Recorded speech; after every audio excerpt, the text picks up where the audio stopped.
There lived a majestic elephant named Kunda.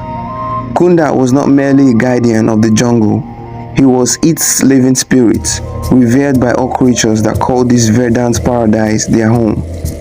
Kunda's tusks, weathered by centuries of wisdom, gleamed under the dappled sunlight that filtered through the dense canopy above.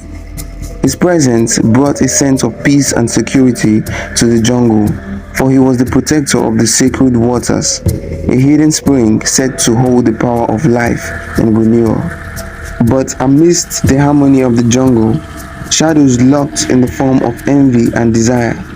Mavuto, a sleek leopard with fur the color of night and eyes that burnt like embers, harbored a deep-seated resentment towards Kunda. Once, Mavuto and Kunda had been allies, sharing the spoils of the hunt and stories beneath the starlit sky. But